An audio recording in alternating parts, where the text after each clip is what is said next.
Komið þið sæl. Í þessum þætti og fjölmörgum öðrum í sumar ætlum við að fjalla 95 ára sögu Sjálfstæðisflokksins sem samofin 80 ára sögu lýðveldisins.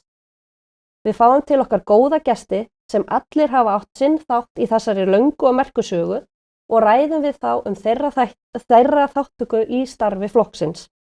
Ég heiti Andrea Sigurðardóttir og gestur minn að þessu sinni Inga Jóna Þórðardóttir, fyrrverandi framkvæmdastjóri Sjálfstæðisflokksins, en hún var jafnframt fyrst kvenna oddviti flokksins í Reykjavík sem og formaður útvarpsráðs. Vertu velkomin. Takk fyrir.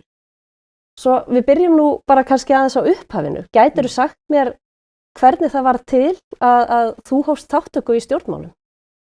Já, ég get það. Það var í raun og veru á menntaskólaárunum. Ég hafði auðvitað fylgst með þjóðmálum sem krakki og unglingur. Mér langar að segja þér eiginlega frá minni fyrstu upplifun sem tengist utanríkismálum því ég hef alla tíð haft mikinn áhuga á utanríkismálum. Þannig var að þegar ég á 5. ári þá uppreisn í Ungverjalandi þar sem Ungverjar eru að mótmæla Sovétmönnum og setu þeirra. Og móðir mín tók mig, við vorum að spjalla í eldhúsinu og hún opnar dagbók. Það voru í þessum dagbókum á þessum tíma, það voru landakort í bakopnunni og svo hún bendi mér Ungverjaland. Setu puttan, Inga, þarna fólki var bátt. Já.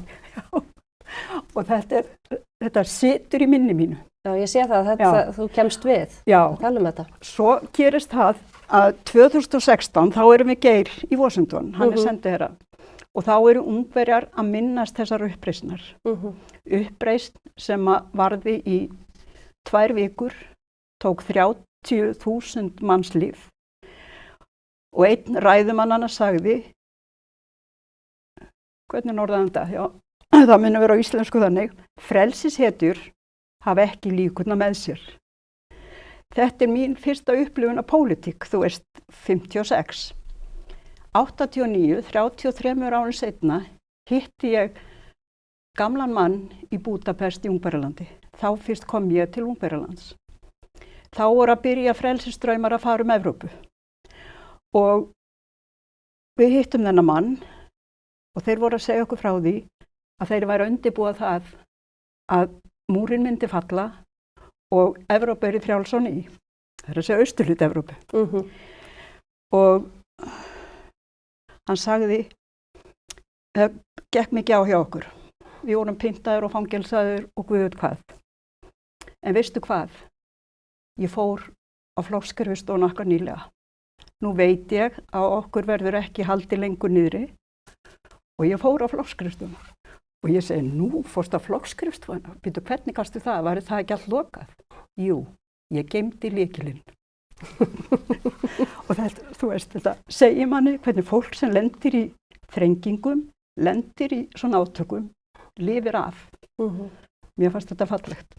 Þetta virkilega fallegt og setur mikilvægi frelsismálana í dálítið þarft samhengi. Þannig að ég hugsa flestir sem að lifa hér á Íslandi í dag, þeir geta engan veginn sett sig í þessi spor. Nei. Og taka þeim kannski svolítið sem gefnu. Já, og það sem að mér finnst áhyggjefni einmitt í dag, þess vegna var ég að rifja upp þessu sögu, að nú önnur þjóð í austurhluta Evrópu að berjast fyrir frelsi sínu. Og við megum ekki gera lítið úr því, við megum ekki gefast upp fyrir fram og við verðum að standa með þeim. Þetta finnst mér mjög brýnt. Já, ég hugsa að það geti flestir tekið undir það með þér, að við viljum styðja við þessa þjóð. Já. En svo ég komi nú að spurningunni, hvenær vaknar svona pólitísk vitund. Þetta var auðvitað kannski fyrsta pólitíska vitundin, en svona almenn pólitísk vitund fer eiginlega ekki í gang fyrir ég í menntaskólanum. Ég fór norður til Akureyrar, var í menntaskólanum á Akureyri og þetta á árunum, ég fer að byrja 67, ég í menntaskóla 67 til 71 og það eru mjög róttækar stúdentarhreyfingar í gangi víða í Evrópu og líka norður á Akureyri. Og þar voru margir stúdentar mjög róttækir og ég fann strax að ég var ekki sammála þeim. Og ég var á annarri skoðun, ég hafði aðra sýn á lífið og tilveruna. Og svo var það eiginlega smá saman niðurstaða mín þarna á þessum menntaskólaárum að ég ætlaði ekki að sitja hjá. Nei, ég ætlaði að taka þátt og það vildi ég gera og svo þegar ég var að byrja í háskólanum þá fór maður strax að vinna með Vöku, félagi lýðræðissinna stúdenta. Þar í þeim félagskap voru sko þeir sem að stóðu vörð vestrænt lýðræði og vestræna samvinnu. Þannig að í Vöku voru ekki bara þeir sem studdu Sjálfstæðisflokkinn, heldur líka Alþýðuflokk og Framsóknarflokk. Þannig að þetta var fjölbreyttur hópur og mjög gaman að starfa þar. Í febrúar 73, það eru meira en 50 ár liðin, þá auglýsti stjórnmálaskóli Sjálfstæðisflokksins eftir þáttakendum. Þá var verið að endurreisa hann eftir eitthvað hlé. Svo ég hugsaði með mér, já, þetta ætla ég að gera. Tek mig viku frí í námi af því þetta stóð virkadaga, heila viku og best ég kynni mér þetta almennilega. Og ég settist í stjórnmálaskólan sem var mjög skemmtileg reynsla. Bæði var það að það voru alveg úrvala fyrirlesrum. Þetta var fín þjálfun í framkomu og rökræðum og svo framvegis. Og svo var þetta sko gott yfirlit yfir söguna, bæði yfir fyrir hvað Sjálfstæðisflokkurinn stendur, í hverju sjálfstæðisstefnan fólkin og svo framvegis. Og já, ég hafði mjög gott af þessum, ég ást þetta var gaman og þarna eignaðist ég líka marga vini fyrir lífstíð. Var það þarna sem að þú kynntist í rauninni sjálfstæðisstefnunni eða varstu þekktir hana fyrir? Já, ég þekkti hana náttúrulega eins og maður bara kynnir sér í gegnum blöð og kosningar og svona þó maður sé ekki sjálfur þáttakandi, þú veist, en auðvitað gerði það líka í menntaskólanum, þá las maður mjög mikið pólitík. En þarna gat maður hitt sko forystumenn flokksins og spurt út úr, veist, það var það tækifæri sem gafst. En þetta að mínu viti mjög mikilvægur þáttur í starfi stjórnmálaflokka og því að það leið gefur ungu fólki tækifæri til þess að kynna sér af eigin raun, fá svör við þeim spurningum sem á þeim brenna, leið og þeir þjálfast í þessari umræðu sem að fylgi stjórnmálaþáttöku. Og í framhaldi af þessu varð ég síðan formaður Þórs félag ungra sjálfstæðismanna á Akranesi sem minn heimabær. Ég fædd og uppalin á Akranesi og þannig að þá leiddi hvað af öðru. Já. Þú veist, þegar maður búinn að taka af sér trúnaðarstarf eins og að verða formaður í félagi ungra, þá verður maður að sinna því. Og við ég hafði mjög góðan hóp með mér, skemmtilegt ungt fólk og við mjög vel og ég fór í mitt fyrsta prófkjör í aðdraganda sveitarstjórnarkosninga 74. Þá var auðvitað ríkisstjórn, viðreisnarstjórnin hafði fallið 71, þarna nokkrum árum undan og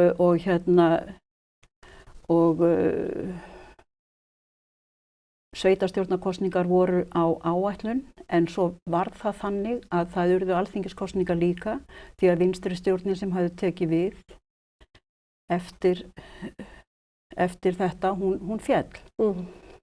Og þannig að ég fekk bara alveg stóran pakka af alls konar reynslu og þjálfun. Ég tók að mér að reka kosningaskrifstofuna heima á þessum tíma. Já, þetta komin ansi mörg ár síðan þetta var. Það hafa örugglega ekki verið margar konur sem tóku þátt í prófkjörum á þessum tíma, eða hvað? Nei, það var því miður ekki, en samt höfðu konur nú alltaf verið þáttakendur. Þær voru og móðir mín hafði einu sinni verið á framboðslista, þannig ég vissi alveg hvaða skoðun hún hefði. En þær voru auðvitað fáar, það voru ekki margir þingmenn, en það var samt mjög öflugt starf meðal kvenna í Sjálfstæðisflokknum. Ég upplifði það alltaf þannig. Þó það væri ekki margar sem færu fram og yrðu kjörnir fulltrúar. En við vorum alltaf með einhverja konur bæði auðvitað í borgarstjórn Reykjavíkur og í sveitarstjórnum víða um land. Svo kemur það nú til að þið, Kjartan Gunnarsson, eru ráðin framkvæmdastjórar flokksins mjög ung árum. Hvernig kom þetta? Hvað voru þið gömul? Já, við vorum náttúrulega við vorum bara valla orðin 30 sko, þú veist. Nei, en auðvitað hefur allt sinn aðdraganda. Það kemur bara ekki út af engu. Nei. Og ég hafði sko 1975 hafði ég tekið þátt áfram í starfi ungra sjálfstæðismanna og var kosin í stjórn SÚS 75 og var fyrsti varaformaður þar sem ég var í 4 ár. Og starfaði mikið auðvitað með ungu sjálfstæðismönnum á þessum árum og síðan 77 þá á þeim árum var miðstjórn kjörin að mestu leyti beinni kosningu á landsfundi og þetta voru nokkur sæti sem voru til ráðstöfunar í miðstjórn og SÚS ákvað að tefla fram tveimur kandidötum til að ná kjörin í miðstjórn, til að styðja 2 unga til setu í miðstjórn.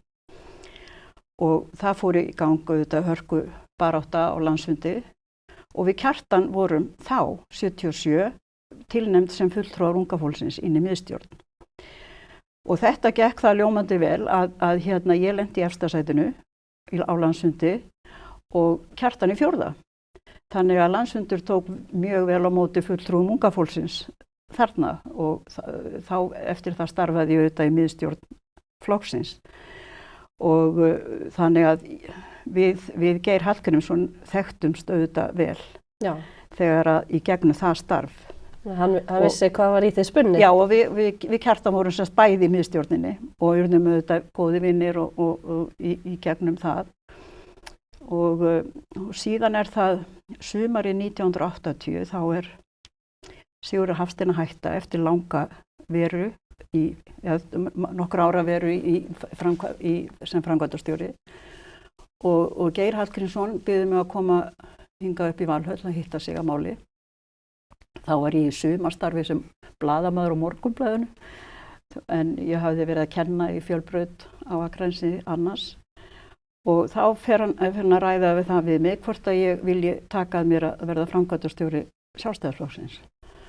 Og ég hugsaði og var nú hugsið, þetta kom mér óvart að væri að ræða þetta við mig og svo sagði ég við hann að já, ég hefði auðvitað mikið náðu því en ég væri ekki góð í að safna peningum. Ég væri ekki góð í að styrkja fjárhagflokksins sem ég vissi að vera minni miðstjórn að þurfti á góðri styrkingu að halda en ég væri óhrædd við að hella mér í alla pólitíkina sem fylgdi þessu starfi.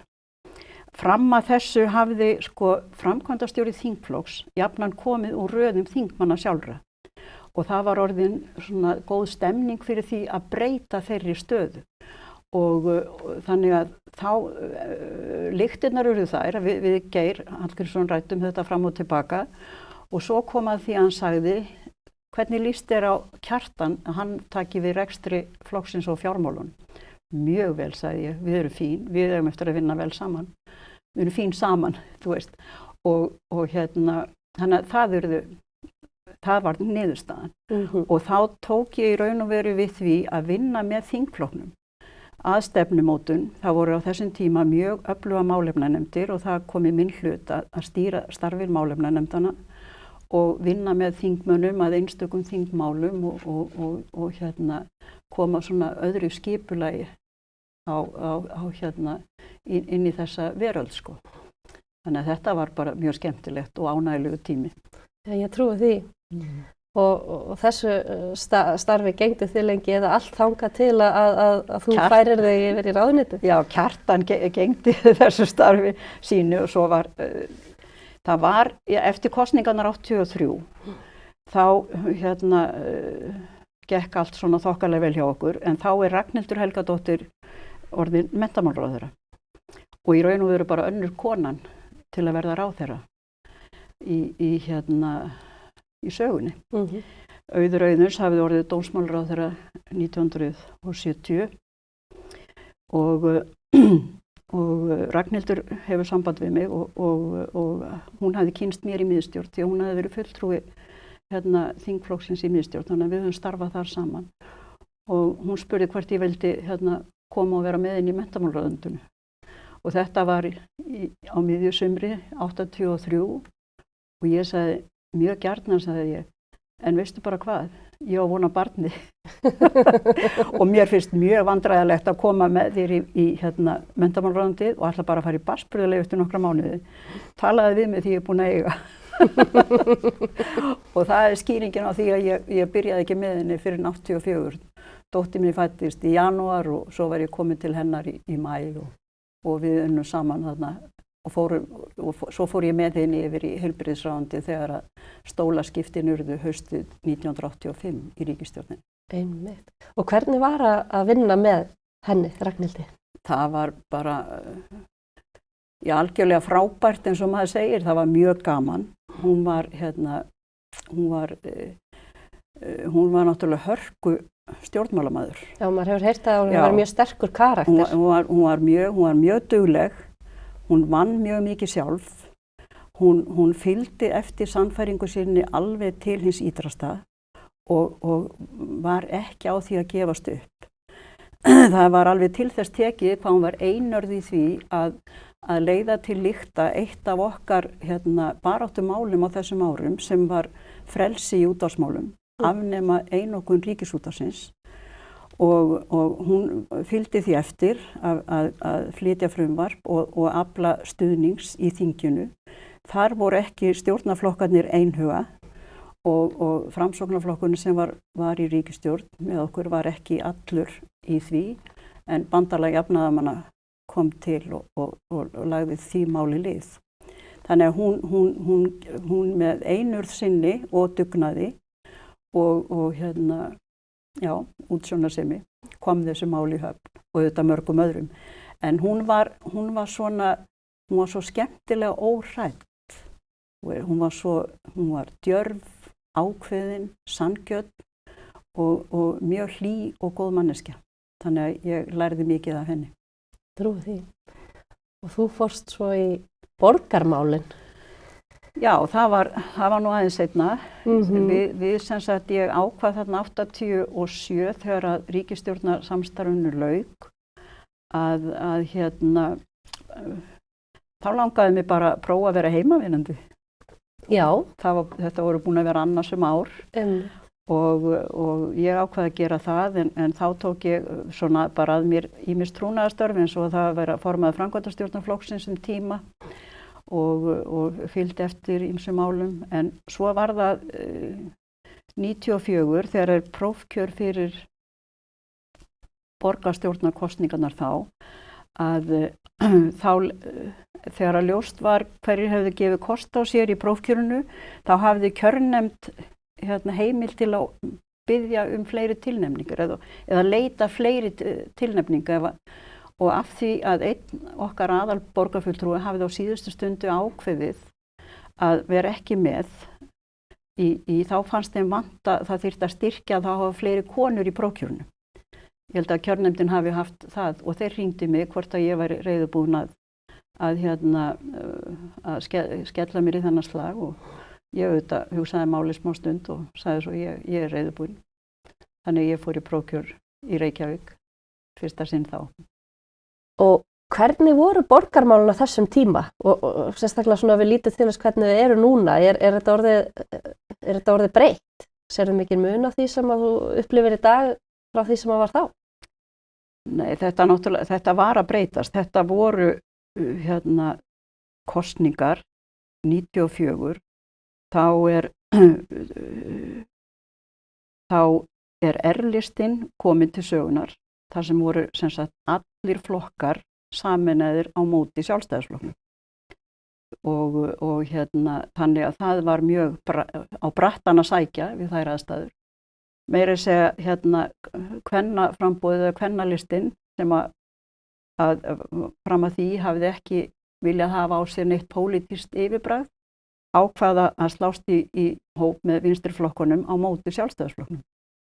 Og þannig að R-listinn vann þetta þarna 94 og þegar ég kem til starfa í borgarstjórninni þá erum við í minnihluta. Þannig að maður þjálfast í því að vera í minnihluta og láta til sín taka þannig. Og síðan töpuðum við aftur 98 og ég hafði gefið kost á mér þá í fyrsta sæti en náði því ekki en var svo beðin það þegar að Árni Sigfússon, okkar oddviti, hafði ákvað að draga sig í hlé að loknum þeim kosningum. Þá stakk hann upp á því hópnum okkar að ég tæki við oddvitastöðunni. Og það var samþykkt og ég gerði það og gerði mitt besta næstu 4 ár. Og þetta var bara mjög skemmtilegu tími og auðvitað á vettvangi borgarmálana svo mörg skemmtileg mál. Þetta svona öðruvísi pólitík heldur en landsmálapólitíkin. Hún náttúrulega stendur kannski einstaklingunum nær, þetta þjónustuumhverfi. Já, hún gerir það og þannig að maður þarf að vera í mjög miklum samskiptum við borgarbúa og ég lagði áherslu á það meðan að ég stýrði þarna för að efla hverfafélögin eins og ég gæti, bæði til þess að búa til stuðning út í öllum hverfum, koma upplýsingum út í hverfin og koma hugmyndum frá hverfunum og fólkinu út í hverfunum til okkar. Hvað mætti betur fara, hvaða hugmyndir þeir væru með og svo framvegis. Og við náttúrulega erum með kjöraðstæður, eða höfðum á þeim tíma kjöraðstæður, að geta hóað á svipstundu saman, sko ekki bara 100 manns, heldur nokkur 100 í gegnum þetta.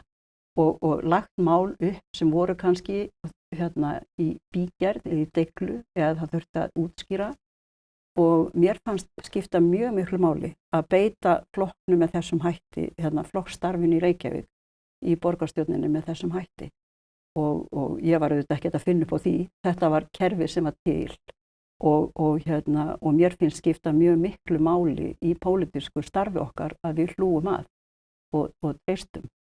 Þannig að það gátu, á þessum tíma fór ég bæði í atvinnumál, ég var náttúrulega alin upp við sjávarútveg, þekkti vel til í sjávarútvegi og valdi það að fara í hafnarstjórn, ég fannst það frábær staður og svo var ég í menningamálunum og skipulagsmálum. Ég hafði mikinn áhuga á skipulagsmálum og við unnum heilmikið starf þar við að koma fram nýrri sýn í skipulagsmálum og settum fram bara nokkuð ígrundaðar hugmyndir þarna í lok þessa kjörtímabils 98 til 2002 og þar sem við lögðum áherslu á það að byggð í Reykjavík þróaðist með sundum, kölluðum það borgin við sundin. Þá voru uppi hugmyndir Sundabrautina. Það er 25 á liðin sem menn voru virkilega og við vildum keyra þetta áfram með því meðal annars að byggja upp með leiðinni, byggja upp í Geldinganesi, halda áfram og þá var Kjalarnesið komið inn sem hluti af Reykjavík og það hafði verið loforð til þess hluta Kjalarnes sem var orðið lítið samfélag, að það er allt gert til að treysta sambandið og greiða leiðir við Reykjavík. Þeir voru orðnir hluti af Reykjavík. Þeir bíða enn. Þeir bíða enn, já. En þannig að þessi mál voru mjög fyrirferðarmikil á þessu kjörtímabili, auðvitað eins og umferðarmálin líka, því að það var alveg ljóst að við þurftum að gera samgöngur miklu greiðari innan borgarinnar.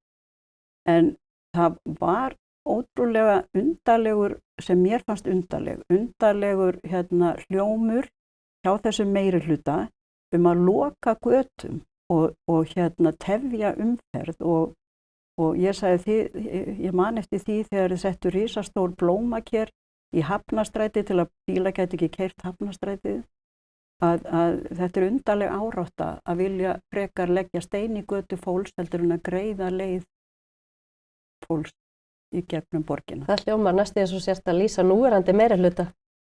Já, þetta einhvern veginn loðir við á. Gömul saga og ný. Já. Nei, þannig að það voru mörg skemmtileg mál í borginni og mjög gaman að eiga þessa reynslu. Ég heyri það. En svona heilt yfir, eða þú lítur tilbaka yfir svona þinn stjórnmálaferil, hvaða málefni eða atburðir finnst þér svona standa upp úr sem að svona koma fyrst í huga þér? Já, það er náttúrulega mörg að taka. Þegar við erum í SÚS á 8. áratugnum, að það er auðvitað mikil gerjunarár Viðreisnar, mín fyrsta pólitíska vitund, eins og ég var að nefna áðan, ber keim svolítið af viðreisnarárunum. Þá byrjað að fara að virkja og umræður virkjanir og stóriðu fóru að taka svolítið rými og gerðu það þarna á fyrstu árum 8. áratugarins. Og EFTA, við gengum í EFTA og ákvaðum að vera í viðskipta bandalagi við okkar vinaþjóðir. Og þannig að þetta eru svona mál og svo var frelsismálin auðvitað mikilvæg. Alltaf að gæta þess að frelsi einstaklingsins sé ekki skert og athafnafrelsi sé ekki skert. Því að allur krafturinn í framleiðslunni og framþróun kemur fyrst og fremst frá einstaklingum. Hann kemur ekki ofan frá. Og þess vegna þurfum við að virkja sköpunarkraftin í fólkinu sjálfu til þess að drífa áfram og skapa hagsæld fyrir alla þjóðina. Þetta auðvitað megin stefið í sjálfstæðistefnunni og hún lék okkur á tungu og sló í hjarta okkar auðvitað á þessum árum eins og síðar. Þannig að þessi mál öll voru mjög sterk og svo vil ég líka nefna að þarna auðvitað ákveðið viðhorf.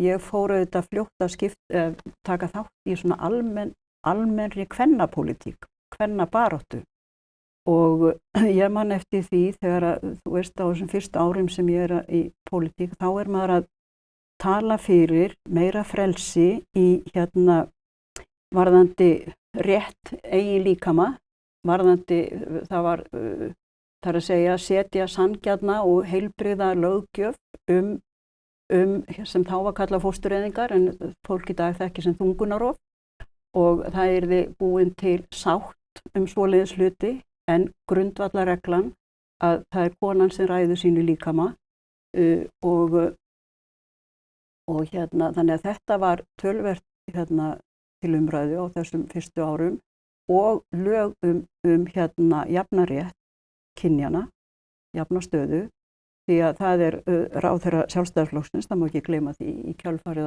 á frídeginum og annað sem kemur með fyrstu löggjöfina jafnréttismál og þannig að Sjálfstæðisflokkurinn á góða og sterka sögu í þeim málum. En það held ég að sé óumdeilt og ákveðnir kannski andstæðingar flokksins vilji mála myndina aðeins öðruvísi svona eftir á. Já, við þurfum nefnilega að segja okkar eigin sögu. Já. Það verða ekki aðrir til þess og ef við höldum henni ekki á lofti eða ræktum hana og komum henni áfram til næstu kynslóðar þá gera það ekki aðrir. Nei, það hárrétt. Og ég hugsa að hér í þessum hlaðvarpsþáttum að þá erum við að leggja lóð á vogarskálunar í þeim efnum. Ég vona það. En kvenréttindamálin eru þetta frelsismál og maður heyrir það svolítið stundum í umræðunni að það stundum verið að skjóta á sjálfstæðismenn með að þeir séu einhvern veginn með frelsi á heilanum. En það nú kannski bara hrós. Já, við erum nú eiginlega með besta slagorð í jafnréttismálum, finnst mér. Og það ættað frá henni Björgu Einarsdóttur. Setinni. Já, og það einstaklingsfrelsi jafnrétti í reynd. Það nefnilega ef þú virðir einstaklinginn, ef þú virðir réttindans, leið skyldur, þá ertu að tryggja jafnrétti. Ef að einstaklingurinn ekki virtur og hans réttindi tryggð, þá fyrirgerur jafnréttinu. Telur þú erindi Sjálfstæðisflokksins eiga jafn vel við í dag eins og það gerði þá þegar þú varst á þínum hátindi þíns ferils? Já, vissulega, ég tel það og kannski að sumu leyti aldrei brýtna. Við lifum auðvitað í mjög ólíkum heimi. Allt umhverfið okkar breytt. En grunngildi sjálfstæðisstefnunnar, ef þú horfir á þau, sem þau eru tvö, höfuðgildi sjálfstæðisstefnunnar. Það annars vegar að standa vörð sjálfstæði landsins, tryggja það þurfti á þeim tíma, standa svo vörð það. Og hins vegar það að standa vörð frelsi einstaklingsins og athafnafrelsi hans til þess að ná árangri fyrir heildina og standa þannig að málum að við myndum hafa hagsmuni allra stétta að leiðarljósi. Sjálfstæðisflokkurinn hefur aldrei verið einna stéttarflokkur og á ekki að verða. Hann flokkur allra stétta og þannig nær hann aftur vopnum sínum. Ég algjörlega sannfærð það að erindi okkar enn í mjög góðu gildi og á brýnt, við eigum brýnt erindi við þjóðina. Þetta var mjög viturlega mælt, en á þeim nótum þá langar mér nú kannski að ljúka viðtalinu með að spyrja þig hvaða ráð þú myndir gefa ungum konum sem eru eða hafa áhuga á að stíga sinn fyrstu skref á vettvangi stjórnmálana. Ég myndi gefa þeim það að þekkja sína rödd, spyrja sjálfan sig hvað langar þið til að gera, hvað langar þið til að sjá gerast, hverju viltu breyta og fylgdu svo sannfæringu þinni. Takk fyrir, það voru góð orð. Við látum þetta verða loka orðin í þessum þætti. Takk kærlega fyrir komuna Inga Jóna og fyrir áhugavert spjall. Takk sömuleiðis og mér finnst þetta mjög gott framtak hjá ykkur og ég óska ykkur allsins besta því sem standi núna í eldlínunni í flokksstarfinu. Kærar þakkir fyrir. Við höldum áfram að fá til okkar gesti í næstu þáttum þar sem við fjöllum áfram sögu Sjálfstæðisflokksins. Alla þættina má nálgast á helstu hlaðvarpsveitum á YouTube og á heimasíðu flokksins xd.is. Fylgist með og verið sæl.